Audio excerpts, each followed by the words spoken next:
오늘 그리스도인의 삶의 방식이라는 말씀의 제목으로 하나님 말씀 전하겠습니다. 오늘 본문 말씀에서 사도 바울은 교회는 예수 그리스도가 보여주신 방식으로 일해야 된다. 예수 그리스도가 보여주신 방식으로 살아야 된다. 이렇게 말씀하고 있습니다.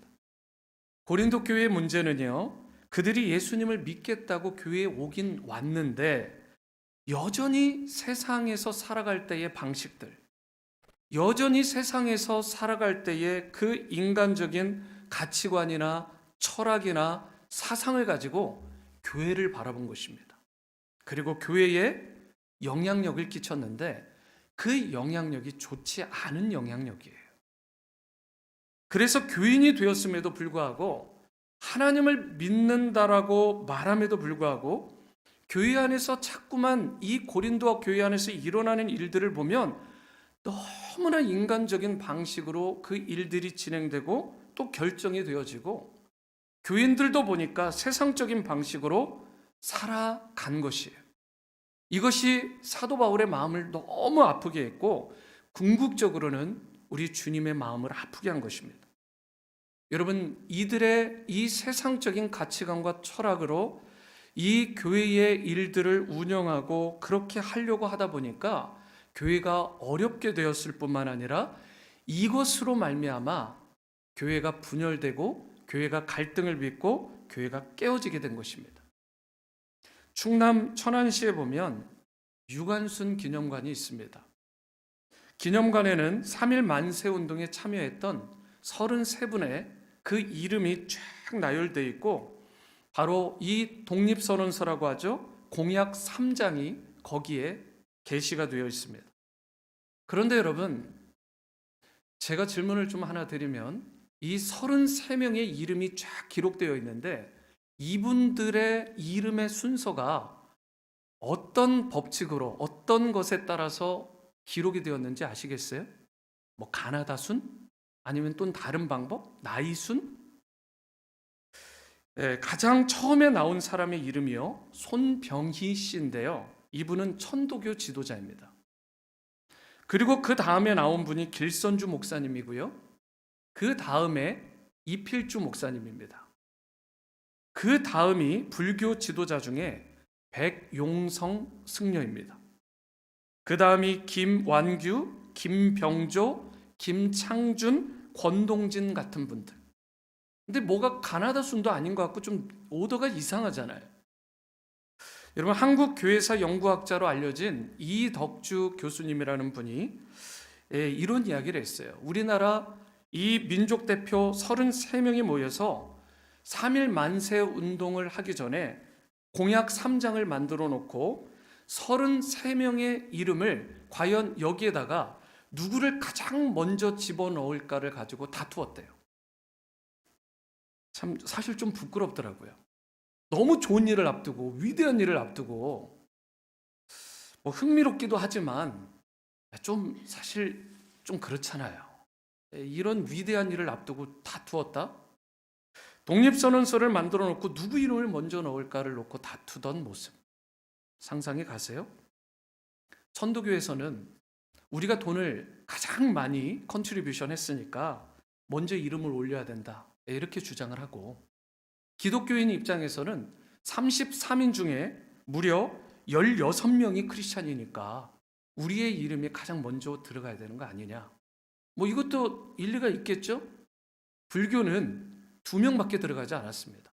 사실은 그 당시 불교의 교세가 제일 많았을 텐데 단 2명. 그런데 이분들이 내세우는 요지는 이 민족 종교니까 우리가 먼저 들어가야 되는 거 아니냐, 뭐 이런 거 가지고 아웅다웅한 거예요. 그런 식의 논쟁이죠.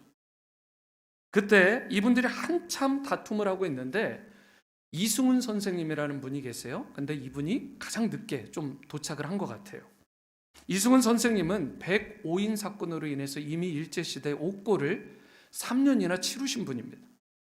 그리고 이 민족 운동을 누구보다 앞장섰던 가장 영향력 있던 분 중에 한 분이었고, 나이로 보더라도 이분이 가장 많았기 때문에 누가 보더라도 독립선언서에 이분의 이름이 가장 먼저 들어가는 게 맞았다라고 이덕주 교수님이 이야기를 하는 거예요.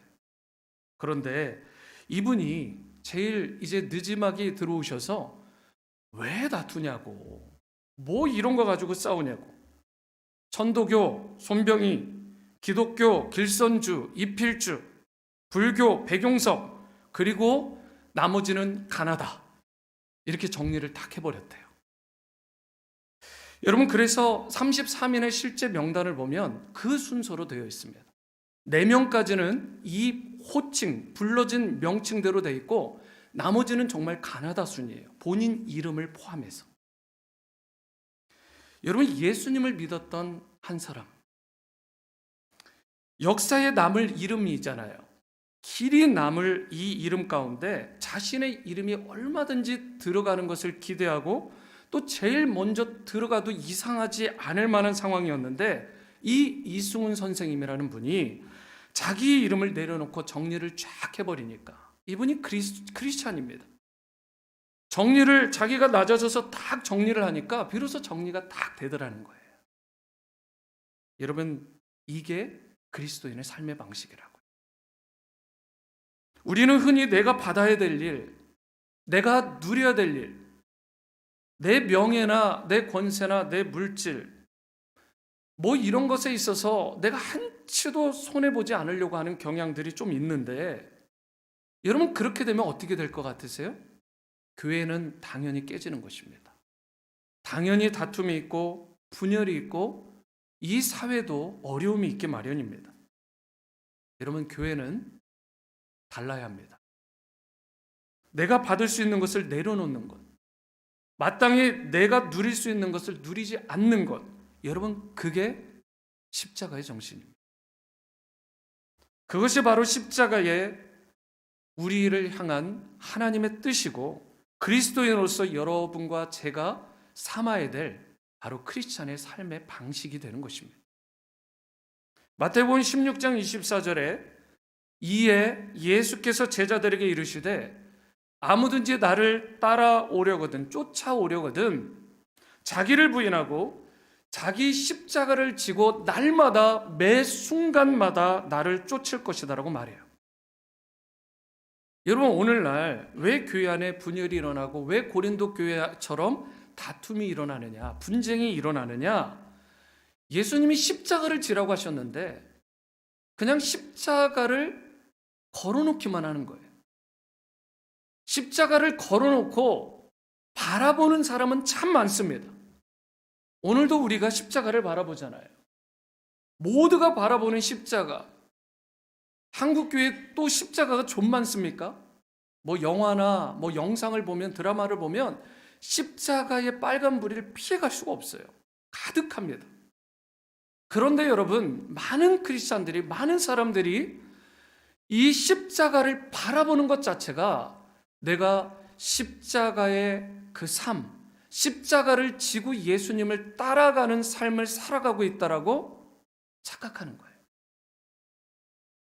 내가 오해하는 것입니다. 여러분, 그러면서 십자가를 걸어놓고 바라보고 십자가를 걸어놓고 그것을 음미는 할지 모르지만 정작 십자가를 지려고 하지는 않습니다. 고난의 십자가, 희생의 십자가, 섬김의 십자가, 때로는 손해의 십자가. 오늘 본문 13절에 보시면 십자가의 도가 멸망하는 자들에게는 미련한 것이요 구원을 받는 우리에게는 하나님의 능력이라고 말씀을 해요. 여러분과 저에게 정말 십자가가 능력인지, 정말 예수 그리스도의 십자가만이 저와 여러분들의 최고의 지혜의 보고인지, 여러분, 과연 십자가가 뭐예요? 십자가를 따른다라는 것이 무엇이고 그리스도인이 따라야 되는 십자가의 삶의 방식이라는 게 무엇일까? 오늘 본문 말씀을 통해 이 부분을 우리가 좀 진지하게 고찰하고 과연 크리스찬의 삶의 방식이 무엇인지를 알 뿐만 아니라 이 삶을 살아가기로 헌신하고 결단하는 은혜의 시간이 되기를 소망합니다. 첫 번째로, 그리스도인의 삶의 방식이라는 것은요, 구원의 능력이 되신 예수님을 믿고 따르는 데까지 나가는 것입니다. 그분을 쫓는 거예요. 21절 말씀을 보세요. 하나님의 지혜에 있어서는 이 세상이 자기 지혜로 하나님을 알지 못하므로 하나님께서 전도에 미련한 것으로 믿는 자들을 구원하기를 기뻐하셨다. 이렇게 말씀하고 있습니다. 바울은 세상 지혜로는 절대 하나님을 알 수 없다라고 말합니다. 여러분 동의하십니까? 아무리 인문학 서적, 아무리 공대 서적, 여러분은 아무리 수많은 천문학 책을 읽어도 그 책을 통해서는 하나님을 알 수 없다고요. 여러분 이것이 세상 지혜, 세상 지식의 한계입니다. 사도 바울이 살던 시기에는요, 고린도 지역에 헬라 사상, 헬라 철학이 가득했습니다. 고린도 지역에는 당시 부유한 도시였기 때문에 이 지역에다 많은 펀드가 모였는데 헬라 철학, 헬라 사상에 관련된 학교가 세워졌어요. 그래서 수많은 철학자들을 배출했습니다. 세상적으로 보면 정말 똑똑한 거죠. 여러분 그런데 문제가 뭐냐면 이런 헬라 철학, 헬라 사상이 교회에까지 침투를 한 거예요. 교회에까지 스며들어가지고 기독교 신앙과 헬라 사상이 혼합이 돼버린 것입니다. 순전한 기독교가 아니라 혼합된 기독교가 돼버린 거예요. 여러분 그렇게 되면 어떻게 될 것 같으세요? 우리가 생각지도 못할 파장이 일어납니다. 혼합이 되는 순간, 여러분 이게 합쳐지는 순간 정말 큰 수많은 문제들이 교회 안에서 발생하기 시작해요. 세상에서 볼 수 있는 온갖 잡다한 문제들이 교회 안에서 그대로 일어나는데 어쩌면 더 크게 일어나는 것입니다. 오늘날의 많은 교회들의 문제는 결국은 이 부분이에요. 혼합주의, 순전하지 못한 기독교. 여러분 헬라 철학을 한마디로 말하면 논리성, 합리성, 이성주의입니다. 이것이 헬라 철학의 중심이고 핵심인데 그들의 인간론을 보면 여러분 존재론적 이원론이라는 게 있습니다. 존재론적으로 이원, 분리되어 있는 두 가지의 이 것으로 분리되어 있다는 이원론인데 여러분 영과 육체, 육체와 영은 분리되어 있다는 것입니다. 이 두 가지. 그래서 육체라는 것은 본래 더러운 것이다, 추한 것이다, 악한 것이다. 그런데 우리의 영이, 깨끗한 영이 이 추한 육체 가운데, 죄성 가득한 육체 가운데 들어오면서 오염이 되어버린다는 거예요. 그래서 이 영을 깨끗하게 하려면 방법은 단 하나, 깨달음을 통해서, 헬라의 철학과 사상을 통해서 영이 깨끗해질 수 있다고 가르치는 것이 헬라 철학이에요. 여러분 그런데 이게 어디로 들어온 것 같으세요? 영지주의 들어보셨어요? 그나시즘, 나시즘이라고 불려지는 여러분 영지주의라고 하는 이단을 여기서 만들어낸 것입니다. 우리 육체는 악한 건가요? 여러분 우리 영은 깨끗하고 육체는 악한 거예요 본래? 여러분 그게 아닙니다. 육체라는 것은 원래 깨끗하거나 악하거나 한 게 아니라 뉴트럴이에요. 바디는 전혀 악한 게 아닙니다. 그런데 헬라 철학에서 보면 이 육체 자체를 아예 악하다라고 보는 거예요. 이게 이원론적 존재론입니다. 존재론적 이원론. 여러분 반면에 사도 바울이 말하는 관점은 뭐냐면 우리가 주목해 봐야 될 것인데 역사론적 이원론이라는 것을 펼칩니다. 역사론적 이원론이라는 것은 여러분 현 시대가 있고 우리가 살아가는 이 땅, 이 시대가 있고 앞으로 다가올 세대, 다가올 시대, 다가올 땅이 있는데 이 두 가지만 분리를 하는 거예요. 그래서 우리가 살아가는 이 시대는 악하다. 하지만 다가올 세대는 선하다. 그래서 다가올 세대를 이 구약에서 신약으로 넘어가면서 신약 시대에서는 뭐라고 표현했냐면 여러분들이 반드시 알아야 될 단어 하나님의 나라라고 표현을 했습니다. 여러분 장차올 하나님의 나라는 거룩하시고 완전하시고 흠이 없어요. 그리고 이것이 바로 천국입니다. 여러분 결국은 저와 여러분들이 현 세대, 이 땅에서 죄악된 세대 가운데 살아가는데 어떻게 하나님의 나라로 앞으로의 향후 다가올 그 세대로 옮겨질 수 있느냐? 오직 그 길은 십자가 사건뿐이다. 십자가 사건을 통해서만 저와 여러분들이 과거에서 이 현재에서 앞으로 다가올 하나님의 나라로 옮겨질 수 있다는 것이 역사론적 이원론의 핵심입니다. 우리가 살아가는 이 세대는 악합니다. 본질적으로 악해요. 여러분, 그런데 이런 상황 가운데 우리가 저와 여러분들이 선한 하나님의 나라로 옮겨갈 수 있는 것은 내 노력으로도, 내 열심으로도, 내 헬라 철학으로도, 이성으로도, 합리성으로 되는 게 아니라 오직 예수 그리스도의 십자가의 그 사건을 믿음으로 받아들이고 예수님을 나의 구세주로 영접하고 주님으로 모시고 따를 때에 그 일이 가능해진다는 것입니다. 여러분, 이게 복음의 핵심이에요. 그래서 사도 바울이 21절 하반절에서 이렇게 말한 거예요. 하나님께서 전도에 미련해 보이는 것으로 믿는 자들을 구원하시는 것을 참 기뻐하신다. 세상적으로 보면 정말 미련해 보이는데 여러분, 여기에서 구원하기를 기뻐하셨다라는 것, 믿는 사람들을 구원의 길로 이끄셨다. 믿는 사람들을, 예수님을 믿는 사람들을 하나님의 나라로 옮기셨다라는 뜻이에요. 여러분, 비록 사람들은 복음 전도가 미련하게 보일지 모르지만 그것만이 유일한 구원의 길이요 참 생명을 얻는 길이라는 뜻입니다.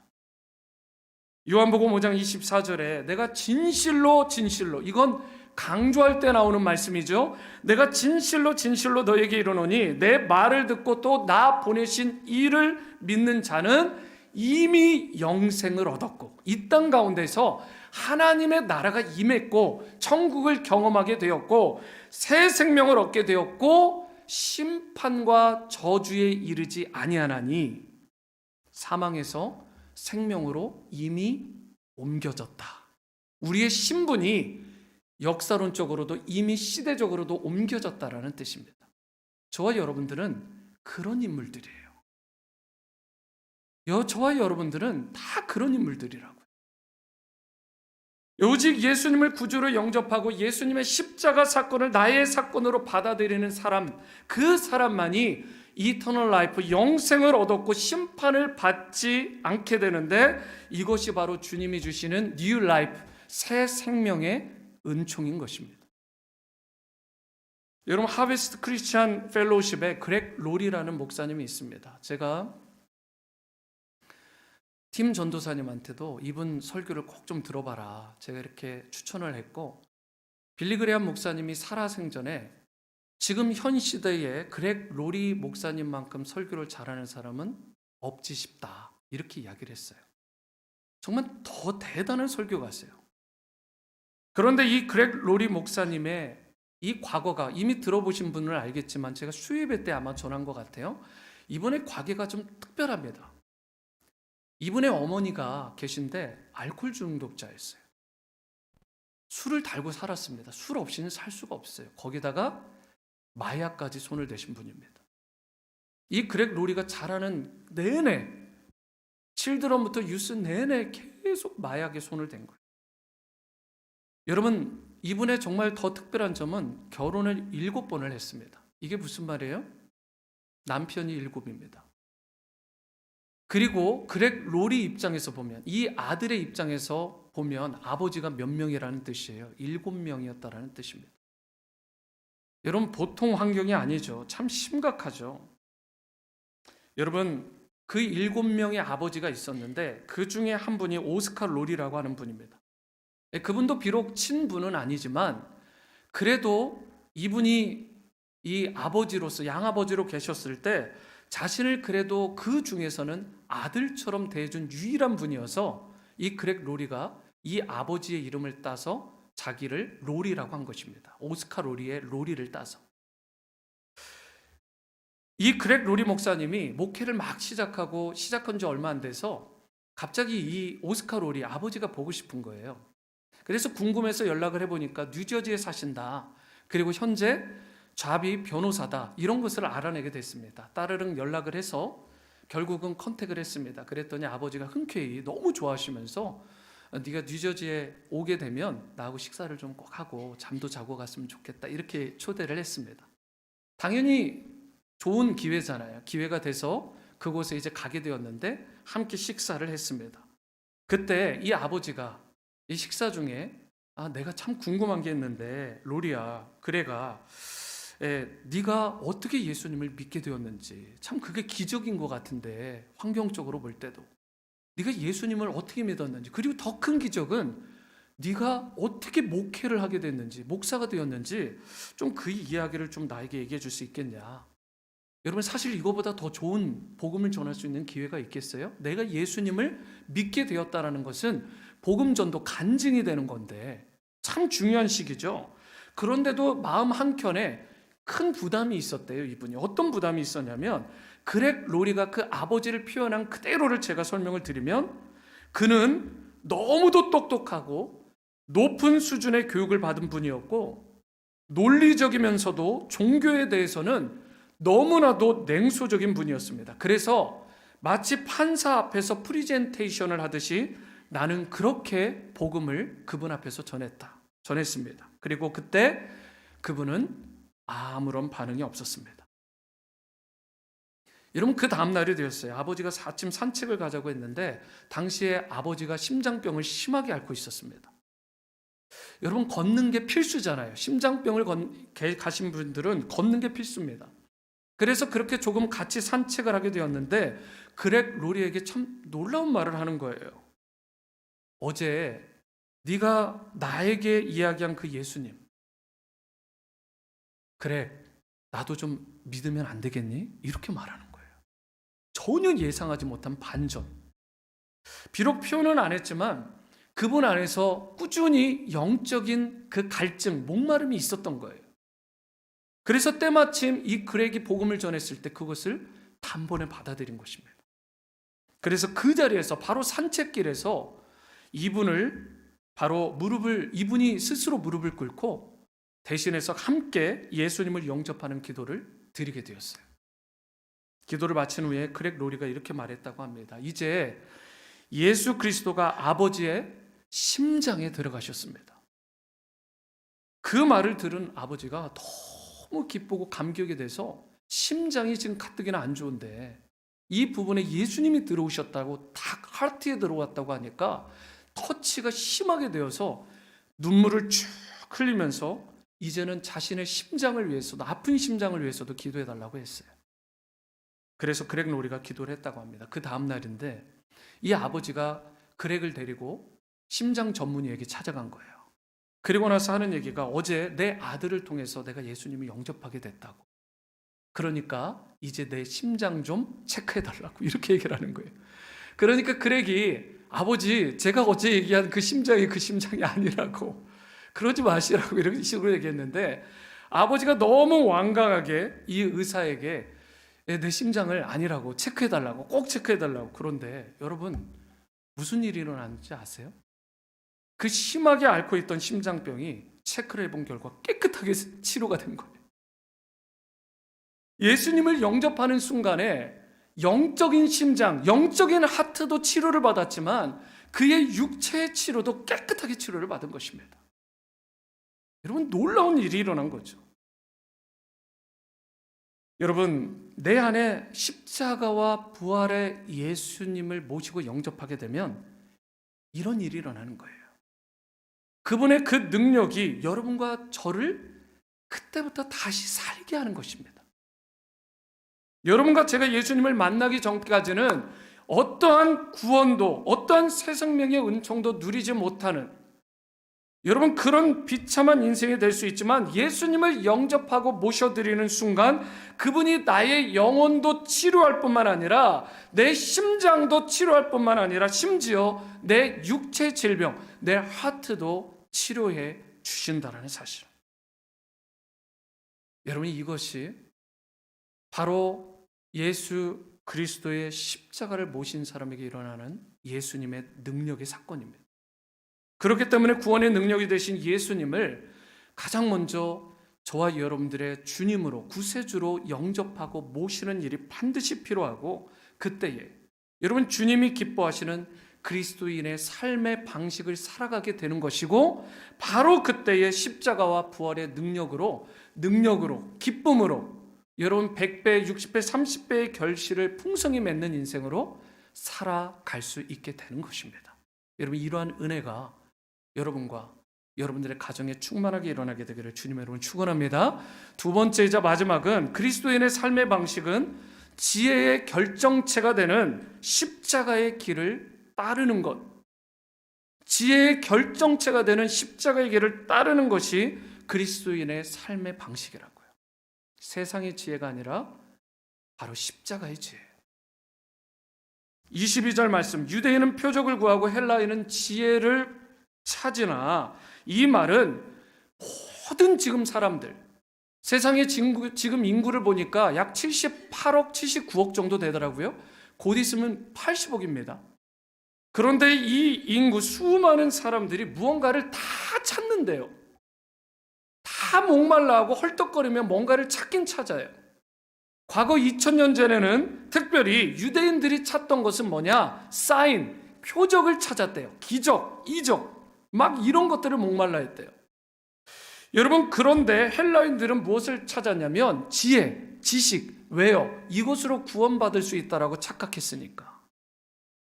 지혜와 지식만 가득 차면 자기가 salvation, 구원받을 수 있다라고 오해했으니까. 논리적인 것에 모든 걸 건 것입니다. 그런데 23절 상반절을 보세요. 우리 그리스도인은 십자가에 못 박힌 그리스도를 전하고 믿는 자라고 말하고 있습니다.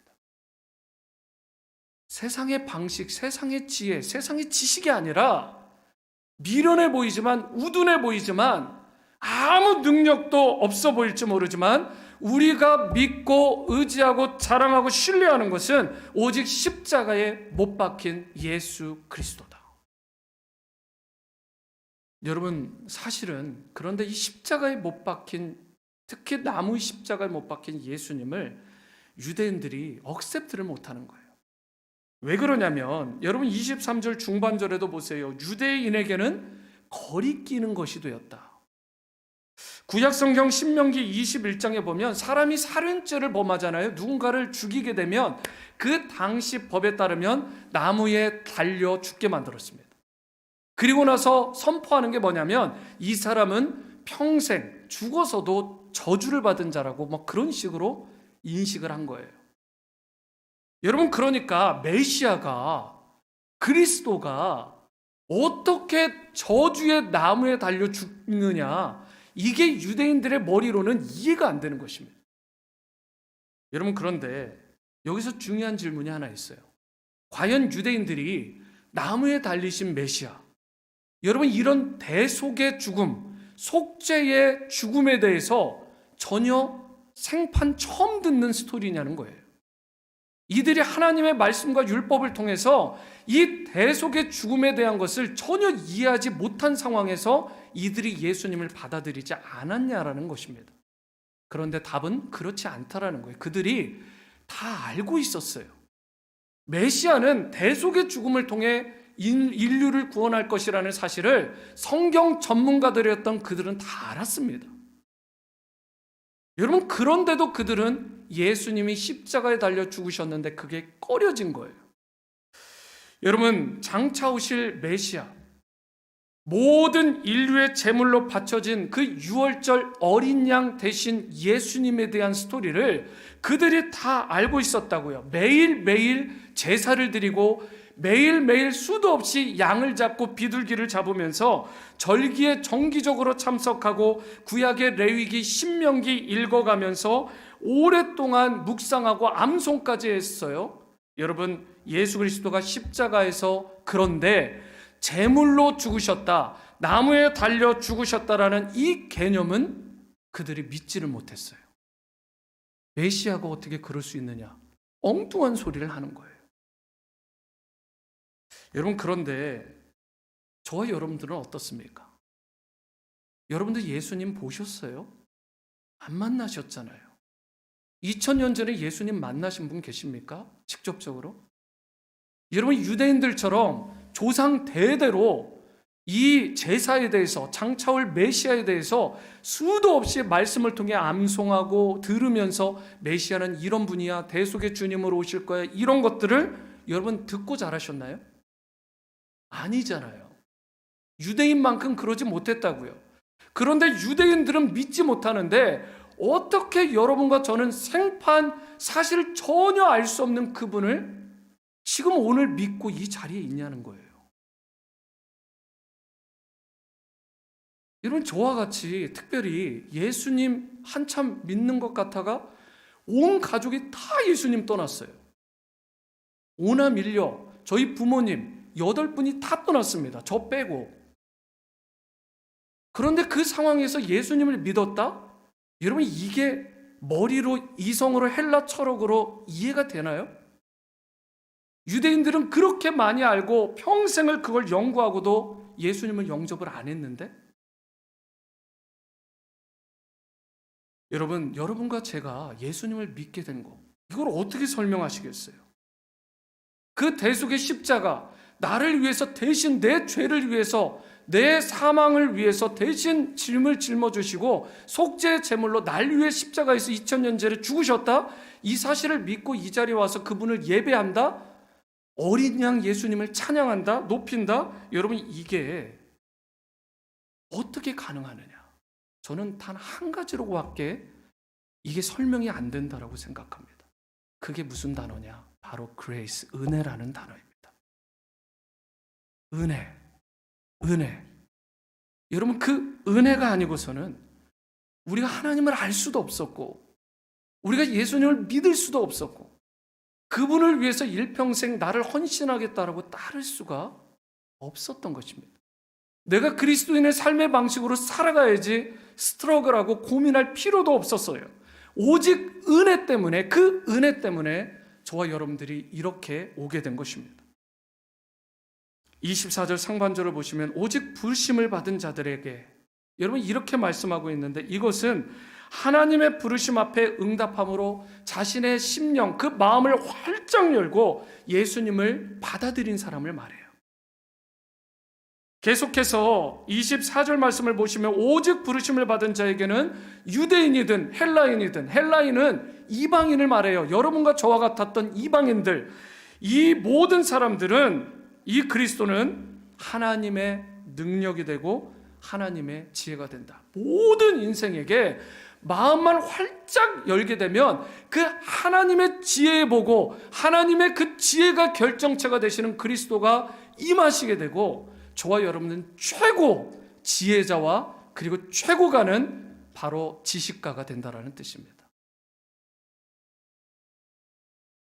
여러분, 25절 말씀을 보세요. 하나님의 어리석음이 사람보다 지혜롭다. 하나님의 약하심이 사람보다 강하다. 여러분, 이것을 믿고 전적으로 신뢰하는 게 크리스찬입니다. 여러분들은 강하신 분들이세요. 여러분들은 세상에서 가장 지혜로운 분들입니다. 세상적으로 어리석어 보일지 모르지만 아니요, 이미 예수님을 마음을 활짝 열고 모셔드리고 그분을 나의 구세주로, 나의 주님으로 모시고 그분을 위해 하나님의 방식으로 살아가겠다고 헌신하고 결단한 여러분들이야말로 가장 세상에서 지혜롭고 가장 세상에서 능력 있는 사람들이라고. 여러분, 메시지 성경으로 보면 이 부분이 25절이 이렇게 흥미롭게 해석이 되어 있어요. 겉으로 어리석게 보이는 하나님의 지혜와 비교하면 인간의 지혜는 너무나 보잘것없고 너무나 무기력할 뿐이다. 여러분, 그러므로 우리 그리스도인은 사람의 지혜, 헬라의 지식, 세상의 방식이 더 이상 아니라 하나님의 지혜, 그리스도께서 일하시는 방식, 바로 크리스찬답게 삶을 실천하며 살아가야 되는 것입니다. 예수 믿는 사람답게 비즈니스하고 직장생활하고 학업하고 목회하고. 여러분, 한국에 있는 어느 교회의 건물 리모델링에 관한 이야기를 들은 적이 있어요. 그 교회 목사님이 참 당황스러운 말씀을 들었다고 합니다. 공사를 할 때마다 2번 정도 큰 대형 공사를 했는데 리모델링 하는 순간마다 비슷한 발음이죠. 리베이트라는 단어가 막 돌기 시작하더래요. 그때 교인 중에 한 분이 이렇게 말했다고 합니다. 목사님, 조심하세요. 목사님은 절대 봉사에 관여하시면 안 됩니다. 그때 목사님의 마음이 참 답답했다고 합니다. 교회에서 하는 일인데 왜 이런 이야기가 오고 갈까? 그랬더니 이번에는 장로님 중에 한 분이 쭉 오셔서 이런 이야기를 했대요. 세상에서는 공사를 하다 보면 리베이트라는 것이 이미 관행처럼 되어 있습니다. 그런데 종종 교회에서 건축을 하는데 그때 리베이트가 오고 가는 경우가 있다고 합니다. 그래서 세상이 교회 다니는 성도들이 교회를 세상의 눈으로 색안경을 끼고 바라보고 있다라는 거예요. 교회도 그렇지. 그럼 그렇지. 예수 믿는 사람들이 그럼 그렇지. 그리스도인의 삶의 방식이 아니라 세상 사는 방식과 똑같은 거예요. 여러분, 이쯤 되면 교회의 능력, 크리스찬의 능력, 십자가의 능력이라는 건 이미 빛을 다 상실한 거 아닌가요? 제가 저희 오늘이 침례교회에 와서 미국에서 공사를 작지만 그리고 또는 규모가 좀 있는 것까지 하면 4번을 했습니다. 여기를 지금 리모델링을 했고요. 그리고 놀이터 그것도 3만 불 넘었죠. 펜스까지 거의 3만 5천 불.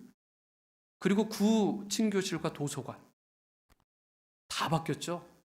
정말 아름답게 바뀌었습니다. 그리고 올해 이 어려운 시국에 여러분들의 또 도움으로, 기도로, 격려로 에듀케이션 1층 전체가 다 바뀌었어요.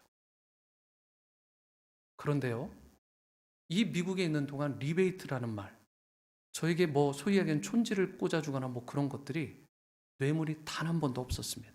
고민할 것도 없어요. 그런데 한국은 다르다라는 거예요. 저도 한국에서 직장 생활을 했습니다. 2번을 했습니다. 그런데 그때마다 있었어요. 실제로 꽤 큰 돈이, 뇌물이 안 받았습니다. 물건을 납품받는데 제가 거부한 거예요. 여러분, 우리 인생 가운데 참 어려운 부분들, 우리가 사람들이 보면 미련하다고 생각할지 모르지만 그게 교회에서 일하는 방식이 아니라면, 십자가의 방식이 아니라면 과감히 끊어내야죠. 무척이나 미련하게 보일지 모르지만 그것이 십자가의 방식이라면 오히려 따라가야 되는 게 그리스도인의 삶의 방식이라고요.